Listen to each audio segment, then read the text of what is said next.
Hello friends, আমার channel down Barbie's লাইফস্টাইলে তোমাদের সকলকে স্বাগত। আমি আবারও চলে এসেছি নতুন আর মজাদার একটা গল্প নিয়ে। তোমরা তো এখানে দেখতেই পাচ্ছ, নেহা, বর্ষা আর ঠাম্মি সবাই মিলে বসে চা খাচ্ছে আর গল্প করছে। তাহলে চলো দেখে নিই আজকের গল্প থেকে কী হয়। হ্যাঁ গো বড় বৌমা, তুমি একবার ফোন করে দেখতে পারতে। ছোট খোকা, ছোট বৌমা এখনো তো আসছে না, কত দেরি হচ্ছে, সেই কখন গেছে, একটু তো চিন্তা হচ্ছে। তুমি একবার ফোন করে জেনে নাও দেখি টেস্টগুলো করা হলো কি না। আরে মা, আপনি এত চিন্তা করবেন না, আমার সাথে কথা হয়েছিল। আসলে টেস্টগুলো করতে একটু সময় লাগে, তারপরে রিপোর্টগুলো দেবে, তারপরে তো আসবে। আর সাথে তো নীল আছেই, এত চিন্তা করছেন কেন? সব নর্মালি আসবে, দেখবেন কোনো কিছু খারাপ আসবে না, সব পজিটিভই হবে। না না বড় বৌদি, ছোট বৌদিদের কিন্তু আসতে বেশ দেরি হচ্ছে। আমারও কিন্তু এখন একটু একটু চিন্তা হচ্ছে। ভেবেছিলাম একসাথে সবাই মিলে বসে চা খাবো, আমাদের চা খাওয়া হয়ে গেল, এখনও কিন্তু আসছে না ওরা। আর তার কিছুক্ষণের মধ্যেই দিয়া বাড়িতে ফিরে আসে। তোমরা আমাকে নিয়ে নিশ্চয়ই চিন্তা করছিলে না দিদিভাই?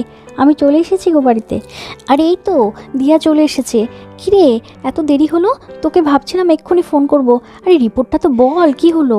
হ্যাঁ ছোটো বৌদি, আমিও কিন্তু অনেকক্ষণ আগে তোমাকে ফোন করেছিলাম, তুমি কিন্তু ফোনটা ধরোনি। আমরা রিপোর্টটা নিয়ে খুব চিন্তায় ছিলাম। বলো না গো, রিপোর্টটা কি হলো, সব ঠিক আছে তো? হ্যাঁ বর্ষা, তুমি ফোন করেছিলে। আসলে তখন না আমরা টেস্ট করতে ভেতরে গেছিলাম, সেই জন্য আর ফোনটা ধরা হয়নি। আর বাইরে বেরিয়ে আর সত্যি ফোনটা করা হয়নি, ভাবলাম একবারে বাড়িতেই চলে আসি, বাড়িতে এসেই বলি। রিপোর্ট একদম সব ঠিক আছে, আমার রিপোর্টটা পজিটিভই আছে। সব এমনিতে ঠিক আছে, কিন্তু শুধু একটু হিমোগ্লোবিনটাই কম, ওই জন্যই আসলে শরীরটা দুর্বল লাগে, তাছাড়া আর কিছুই না। দেখলে তো ছোটো বৌমা, আমি বলেছিলাম না তোমার রিপোর্ট পজিটিভই আসবে। আগেকার দিনে আমাদের সময় তো আর এই টেস্ট ছিল না, এমনি দেখেই সব বোঝা যেত। আমি তোমাকে দেখেই বুঝতে পেরেছিলাম। আচ্ছা ঠিক আছে, যাই হোক, তুমি এখন থেকে কিন্তু একটু বেশি বেশি করে খাওয়া দাওয়া করবে, তাহলে কিন্তু রক্ত বাড়বে। আর রক্ত যদি কম থাকে তাহলে কিন্তু বাচ্চার স্বাস্থ্য ভালো হবে না, তাই বেশি করে কিন্তু খেতে হবে। হ্যাঁ রে দিয়া, এত ভালো একটা খবর, আর তুই এত শান্তশিষ্ট হয়ে বলছিস কি রে? কি ব্যাপারটা কি? ও, বুঝতে পেরেছি, নিশ্চয়ই শরীরটা আবার দুর্বল লাগছে, তাই না? হ্যাঁ, হিমোগ্লোবিনটা কম থাকলে থেকে থেকে এরকম শরীরটা দুর্বল লাগবে। আর শোন, আজকে থেকে কিন্তু কোনো কাজ আর করবি না, একদম শুধু রেস্ট নিবি, আর একদম ঠিকঠাক খাওয়া দাওয়া করবি। আর কী কী খেতে ইচ্ছা করে আমাকে বলবি, আমি সব বানিয়ে দেবো। হ্যাঁ সত্যি তো ছোটো বৌদি, এত ভালো একটা খবর আর তুমি এত শান্তশিষ্ট হয়ে বলছো, কি ব্যাপার গো? আর তুমি খালি হাতে এসেছো কেন? মিষ্টি কোথায়? আমাদের কিন্তু মিষ্টি চাই। আর ছোটদাই বা কোথায়? ছোটদা আসুক, শুধু ছোটদার কাছ থেকে পুরো খাওয়া দাওয়া আদায় করবো। আর তারপর বেশ কিছুক্ষণ ধরে ওরা এভাবেই এখানে গল্পগুজব করতে থাকলো। আর তার বেশ কিছুক্ষণ পরে এখানে নেহা তিন্নিকে নিয়ে ঘরে পড়তে বসিয়েছে। আচ্ছা মা, আমাদের ছোট্ট ভাই বোনও কখন আসবে? আজকে তো কাকা আর কাকিয়া ডাক্তারের কাছেও গেছিল, কই ওকে তো নিয়ে আসলো না। আমার ওকে খুব দেখতে ইচ্ছে করছে, মনে হচ্ছে ওকে কখন কোলে নেব, ওর সাথে কত খেলবো, ওকে খুব আদর করব। দূর পাগলি মেয়ে, এত তাড়াতাড়ি কি ভাই বোনও আসে নাকি? আর কাকাই তো কাকিয়াকে ডাক্তারের কাছে নিয়ে গেছিল, ওখানে অনেক টেস্ট হলো, তারপর ডাক্তার অনেক মেডিসিন দিল কাকিয়াকে। সেই মেডিসিনগুলো খেলে ধীরে ধীরে ধীরে ধীরে কাকিয়ার শরীরের মধ্যে সেই ভাই বোনটা আস্তে আস্তে বড় হবে। তুমি যখন ছোট ছিলে, তুমিও তো আমার শরীরের মধ্যে ধীরে ধীরে বড় হচ্ছিলে, আর তারপরে ডাক্তারবাবু তোমাকে আমাদের কোলে তুলে দিল। ঠিক সেরকম কাকিয়া ওষুধগুলো খাবে, ঠিকঠাক মতো খাবার খাবে, রেস্ট নেবে, তাহলেই ধীরে ধীরে ভাই বোনটা বড় হয়ে যাবে। ও আচ্ছা মা, এবার আমি বুঝতে পেরেছি। আমরা তাহলে সবাই মিলে কাকিয়ার অনেক খেয়াল রাখবো, তাহলে কাকিয়াও ভালো থাকবে আর ছোট্ট ভাই বোনটাও ভালো থাকবে। আর শোনো মা, আমি কিন্তু ওই ভাই বোনটার নাম রাখবো। আমি কিন্তু এখন থেকে অনেকগুলো নাম ভেবে রেখেছি, খুব ভালো ভালো নাম। আচ্ছা আচ্ছা, সেসব হবে, এখনো তো অনেক সময় আছে মা। আর এত আগে থেকে এত কিছু ভাবতে হয় না। আর তুমি এখানে পড়তে না বসে আমার সাথে শুধু গল্পই করে যাচ্ছ, তাই না? নাও নাও, এখন গল্প শেষ হয়েছে, এখন পড়াশোনা করো, সব পড়া কমপ্লিট করতে হবে তো। আর তারপর এখানে তো নেহা তিন্নিকে পড়ানো স্টার্টই করেছিল, আর তখনই সেখানে আকাশ চলে আসে। কই আমার তিন্নিমার পড়াশোনা হলো? হ্যাঁ বাবাই, আমার সব পড়া হয়ে গেছে, আমি সব মুখস্থ করে নিয়েছি। মাকে সব কিছু বললাম, কিন্তু তাও মা আমাকে উঠতেই দিচ্ছে না, তাও শুধু আমাকে পড়িয়ে যাচ্ছে পড়িয়ে যাচ্ছে। ভাগ্যিস তুমি এলে, তাহলে এখন আর আমাকে পড়তে হবে না, এখন আমার ছুটি। ও দুষ্টু মেয়ে, এখন সব আমার দোষ, তাই না? এতক্ষণ ধরে পড়ার আগে তুমি যে পটর পটর পটর পটর করে যাচ্ছিলে, তার বেলায় কথা শেষ হলো, তারপরে তো পড়াশোনা স্টার্ট করলে। পড়াশোনা কমপ্লিট না করে আমি তোমাকে উঠতে দেবো কেন? হ্যাঁ গো, এসো ভেতরে এসো। তুমি বাড়িতে এলে তো, এখন থাকবে তো নিশ্চয়ই, নাকি এখনই আবার বেরিয়ে যাবে? না না, আমি ডিউটি থেকে আসিনি, একটু অন্য কাজেই আসলে বাড়িতে আসলাম, আবার চলে যাবো এক্ষুনি। আচ্ছা বর্ষা কোথায় গো? ওকে একটু ডাকো তো, একটু দরকার আছে ওর সাথে।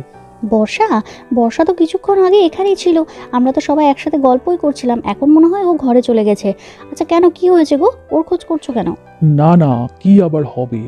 আরে বাবা, আমি তোমাদের সবার জন্য একটা সারপ্রাইজ এনেছি। বাড়ির বাইরে চলো, তাহলেই দেখতে পাবে। এক কাজ করো, তুমি বর্ষা দিয়া আমার সবাইকে নিয়ে বাড়ির বাইরে একটু এসো তো। চলো, গেলেই বুঝতে পারবে যে তোমাদের জন্য ও একটা দারুণ গিফট আছে। ও বাবা, কি ব্যাপার গো, আমরা নতুন বছরে একের পর এক গিফট পেয়েই চলেছি। নীল আর দিয়া মিলেও আমাদেরকে একটা দারুণ গিফট দিল, আবার তুমিও বলছো তুমিও নাকি আমাদের জন্য একটা গিফট এনেছো।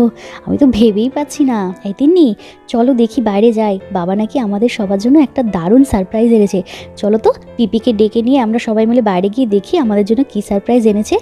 আর এই বলে আকাশ তো সেখান থেকে বেরিয়ে এলো, আর নেহা আর তিন্নিও বর্ষা দিয়া ওদের সকলকে ডাকতে চলে গেল। আর তার কিছুক্ষণের মধ্যেই নেহা, তিন্নি, দিয়া, বর্ষা ওরা সবাই বাড়ির বাইরে বেরিয়ে এলো। আর বাড়ির বাইরে এসে দেখছে যে একটা নতুন গাড়ি বাড়ির বাইরে রাখা আছে, আর এটা দেখে ওরা খুব অবাক হলো। কী রে দাদা, তুই আমাদেরকে বলে সবাইকে ডেকেছিস, বাড়ির বাইরে আসতে বলেছিস, কি বলবি বল? আর এটা কি রে, একটা নতুন গাড়ি মনে হচ্ছে, এটা আবার এখানে কে আনলো? কার রে এটা দাদা, তুই জানিস? হ্যাঁ, তোদের সবাইকে আমি বাড়ির বাইরে ডাকলাম কারণ তোদের সবার জন্য একটা সারপ্রাইজ আছে। দাঁড়া, আমি দেখাচ্ছি এটা কি আছে। আর তারপর আকাশ ধীরে ধীরে সেই গাড়িটার থেকে নতুন প্লাস্টিকটা সরাতে লাগলো। আর আকাশ সেই প্যাকেটটা সরানোর পর দেখা গেল যে সেটার ভেতরে ছিল একটা খুব সুন্দর লাল রঙের স্কুটি। আর এটা দেখে ওরা তো সবাই ভীষণ অবাক হয়ে গেল। ওয়াও, এটা তো একটা স্কুটি, কি সুন্দর দেখতে! ইস, আর রংটা কি সুন্দর রে দাদা। এই, এটা কার রে, আমাকে বল না রে। আরে বাবা, এটা তোর জন্যই আনলাম রে। আসলে তুই এখন বিভিন্ন জায়গায় ইন্টারভিউ দিতে যাচ্ছিস, তারপর মার্কেটে যাচ্ছিস, সব জায়গায় টোটো করে অটো করে যাচ্ছিস, তো আমার দেখে ভীষণ খারাপ লাগে। তাই ভাবলাম যে তোর জন্য একটা স্কুটি নিয়ে নিই, তোর সুবিধা হবে। তুই এখন স্কুটি করেই যেখানে যেতে ইচ্ছা করবে চলে যেতে পারবি। বাবা, তুমি নিজে নিজে এত কিছু চিন্তা করেছো, কি সুন্দর একটা সারপ্রাইজ দিলে গো। স্কুটিটা দেখতে খুব সুন্দর হয়েছে, আর রংটা কি সুন্দর, আমাকেও একটুকু জানালে না? হ্যাঁ, কিন্তু না, খুব খুশি হয়েছি গো আমি, সত্যি বর্ষার এটা খুব দরকার ছিল। কি গো বর্ষা, কি দারুণ একটা সারপ্রাইজ দিল তোমার দাদা, কি সুন্দর হয়েছে না বলো? যাক, খুব ভালো হলো। এখন থেকে তোমাকে আর টোটো করে অটো করে যেতে হবে না, এখন থেকে তুমি স্কুটি করেই সব জায়গায় যাবে। সত্যি আমারও খুব খারাপ লাগতো, মেয়েটা এত জায়গায় যাচ্ছে, শুধু টোটো করে যেতে হয়। সত্যি স্কুটিটা দেখতে খুব ভালো হয়েছে, খুব ভালো করেছো গো তুমি। আর এইভাবে সারপ্রাইজটা দিলে জন্য আরও বেশি আনন্দ হচ্ছে। ওয়াও, কি সুন্দর একটা রেড কালারের স্কুটি, কি কিউট দেখতে। পিপি, এটা তোমার? খুব ভালো হলো তাহলে। কাল থেকে কিন্তু তুমি আমাকে স্কুটি করে স্কুলে দিয়ে আসবে, আর তুমি আমাকে নিয়ে আসবে। কি মজা হবে আমার। আমাকে ওঠাও না পিপি, আমাকে ওঠাও, আমি উঠবো এটাতে, তুমি চালাও আমাকে নিয়ে। কি রে বর্ষা, তোর তাহলে পছন্দ হয়েছে তো? আমার কিন্তু এই কালারটা খুব পছন্দ হলো, ওই জন্য কিন্তু আমি তোর জন্য নিয়ে আসলাম। আর এটাতে তোর সুবিধাই হবে বল, তুই টোটো করে আর যেতে হবে না, বৌদিদেরকে নিয়েও বাইরে যেতে পারবি, আবার তিন্নিকে নিয়েও যেতে পারবি। আরে দাদা, আমার খুব পছন্দ হয়েছে, খুব। আর এই কালারটা তো আমার ভীষণ পছন্দ। তুই এত সুন্দর একটা সারপ্রাইজ দিবি আমি ভাবতেই পারিনি। আর এখন থেকে আমি এটাতে করেই সব জায়গায় যাব। আর তুই চিন্তা করিস না, বৌদিদেরকেও মার্কেটে আমি নিয়ে যাব, আর এখন থেকে তিন্নিকে স্কুলেও আমি নিয়ে যাব, আমি নিয়ে আসবো। তোদেরকে আর এখন অত চাপ নিতে হবে না। সত্যি বর্ষা, দাদাভাই কিন্তু দারুণ একটা সারপ্রাইজ দিল আমাদের সবাইকে, বলো কি সুন্দর পছন্দ করেছে। আর আমাদের কাউকে কিচ্ছু জানায়নি কিন্তু। খুব ভালো হলো গো, তোমাকে আর এখন অটো করে কোথাও যেতে হবে না, তুমি এখন যেখানেই যাবে স্কুটি নিয়ে যাবে। আর হ্যাঁ, আমাদেরকেও কিন্তু নিয়ে যেতে হবে, আমরা শপিংয়ে যাব, যেখানে ঘুরতে যাই সব তোমার স্কুটি করেই যাব। আচ্ছা যাক, তাহলে তোদের সবার খুব পছন্দ হয়েছে, এটা দেখেই আমার খুব ভালো লাগছে। নিরে বর্ষা, এবার একটু চালিয়ে দেখ, আমাকে একটু চালিয়ে দেখা। অবশ্য তুই চালাতে পারিস আমি জানি, আর এই রাস্তাতের মধ্যে কিন্তু এখন চালাবি, এখন কিন্তু বড় রাস্তায় যাবি না। আর তারপর গাড়িটা পুজোও দিতে হবে। দেখ দেখ, এবার একটু গাড়িটা চালিয়ে একটু প্র্যাকটিস করে নে। আমি যাই, ভেতরে যাই, আমাকে আবার তো ডিউটি যেতে হবে কিছুক্ষণের মধ্যেই। ইস, এত সুন্দর একটা স্কুটি, আজকে যে এত সুন্দর একটা সারপ্রাইজ পাবো আমি ভাবতেও পারিনি। এখন মনে হচ্ছে আমি কখন চালাবো। বৌদি, আমি না এখান দিয়ে একটু স্কুটিটা প্র্যাকটিস করি। হ্যাঁ, আমার এখন এটাকে দেখেই মনে হচ্ছে আমি কখন স্কুটিটা চালাবো। বর্ষা, খুব সাবধানে কিন্তু, এত বেশি এক্সাইটেড হয়ে গিয়ে কিন্তু পুরো টুরে যেও না, কিন্তু তুমি কিন্তু বহু দিন পর স্কুটি চালাচ্ছ, একটু সাবধানে চালাবে। আর এই রাস্তা দিয়ে ধীরে ধীরে চালাও, এখনই কিন্তু বড় রাস্তায় যেতে যেও না। আরে বৌদি, তুমি এত চিন্তা করো না, আমি খুব ভালো স্কুটি চালাতে পারি। আর হ্যাঁ, আমি এই রাস্তা দিয়েই চালাবো, দেখো আমি কিভাবে এখন চালাই। আর তারপর বর্ষা খুব আনন্দ করে সেখানে স্কুটিটা প্র্যাকটিস করতে থাকে।